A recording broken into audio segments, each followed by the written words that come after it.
మీ తిరుపతి పిల్లగాడి అరుణాచల ప్రయాణం. జీవితంలో ఒక్కసారైనా అరుణాచలం వెళ్ళి గిరి ప్రదక్షిణ చేసి మోక్ష మార్గం నుంచి బయట వచ్చి ఆ బోళా శంకరుని దర్శించుకోవాలని చాలా మందికి ఉంటుంది. అలా నాకు అనిపించి బయలుదేరేసా. దరిద్రానికి దగ్గర బంధువుని నేను. ఎక్కడైనా train 1 hour 2 hour 3 hour late అయ్యిండొచ్చు. బట్ నేను వెళ్ళే ట్రైన్ మటుకు ఏకంగా 5:30 గంటలు లేట్ అయింది. వెయిట్ చేసి ట్రైన్ ఎక్కి తిరువణమలై అయితే వెళ్ళిపోయినాం. ఆడ నుంచి ఆటోలో టెంపుల్ దగ్గరికి అయితే వెళ్ళిపోయాం. నియర్ బైలో రూమ్ తీసుకొని ఫ్రెష్ అప్ అయిపోయి 14 కిలోమీటర్ల గిరి ప్రదక్షిణ అయితే స్టార్ట్ చేసేసాం. ఈ గిరి ప్రదక్షిణలో తప్పనిసరిగా చూడాల్సిన లింగాలు అయితే 8 ఉన్నాయి. అందులో ఫస్ట్ వన్ ఇంద్రలింగం, ఆ తర్వాత అగ్నిలింగం, 4 కిలోమీటర్లు దాటిన తర్వాత వచ్చేది యమలింగం. అలా 4 కిలోమీటర్లో 3 లింగాలు చూడొచ్చు. ఈ గిరి ప్రదక్షిణ మొత్తంలో చిన్న పెద్ద ముసలి ముతకాన్ని లేకుండా ప్రదక్షిణ చేస్తున్నారు.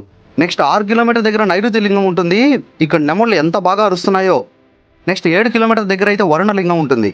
అలా వెళ్ళే దారిలో ఇంకా చాలా టెంపుల్స్ అయితే ఉంటాయి.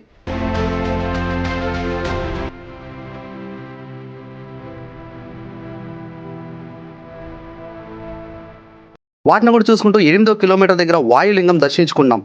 బయట ఊర్లో మన ఊరు పేరు కనపడినా లేదా తెలుగు పదాలు కనపడినా ఏదో తెలియని ఫీల్ ఉంటుందబ్బా. అలా చిన్న చిన్న టెంపుల్ని చూసుకుంటూ 11వ కిలోమీటర్ దగ్గర ఉన్న కుబేర లింగాన్ని కూడా కవర్ చేస్తూ మోక్ష మార్గం దగ్గరికి అయితే వెళ్ళిపోయాం. ఈ మోక్ష మార్గంకి అయితే దాదాపు 2 గంటలు వెయిట్ చేసి మోక్ష మార్గం నుంచి అయితే బయట వచ్చేసా. ఇంకా చివరిగా మిగిలి ఉన్న ఈశాన్య లింగం అయితే దర్శనం చేసుకొని టెంపుల్లోకి అయితే వెళ్ళిపోయాం. దర్శనానికి 4 గంటలు పట్టింది. వెళ్లే దారిలో ఇంత పెద్ద కోనేరు ఉన్న తాగడానికి నీళ్లు కూడా పెట్టలేదు వీళ్ళు. పిల్లలతో వచ్చిన వాళ్ళైతే ఏడుస్తున్న పిల్లలకు పాలు కూడా ఇవ్వలేక చాలా ఇబ్బంది పడిపోయారు.